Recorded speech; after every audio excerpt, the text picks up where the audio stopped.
নমস্কার, আমার পেজ রান্নাবান্নায় পূর্ণায় আপনাদের সবাইকে স্বাগত জানাই। সুগার কিন্তু একদম বাড়তে দিলে চলবে না, তাই বেশি বেশি করে তেতো খেতে হবে। উচ্ছে, কলা, আলু, বেগুন গোল গোল করে কেটে নেবেন। আলু খেতে না চাইলে আলুটাকে অ্যাভয়েড করতে পারেন। আগেই বেগুনগুলো ভেজে তুলে নিয়ে ওই তেলেই উচ্ছেগুলো একটু ভেজে নিয়ে কলা আলু দিয়ে দেবেন।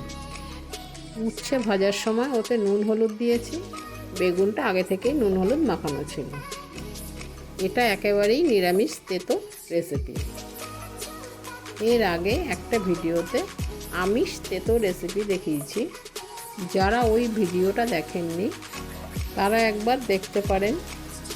আমি এই ভিডিও ডেসক্রিপশান বক্সে লিঙ্ক দিয়ে দিয়েছি।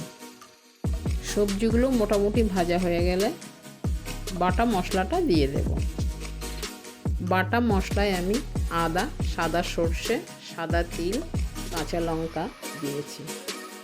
মশলাটা দেওয়ার পর অল্প নেড়ে চেড়ে জল দিয়ে দিয়েছি।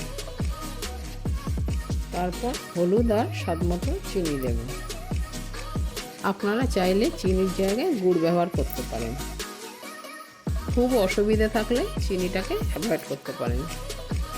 স্বাদের খুব একটা পার্থক্য হবে না। বাটা মশলাটা দিয়ে খুব বেশিক্ষণ কিন্তু ভাজা চলবে না। সব সবজিগুলো সিদ্ধ হয়ে এলে ভাজা বেগুনগুলো দিয়ে দেব। নামানোর আগে উচ্ছের ঝালের সাথে কাঁচা সর্ষের তেলে মেলবন্ধন ঘটাতে ভুলবেন না কিন্তু। টাটা।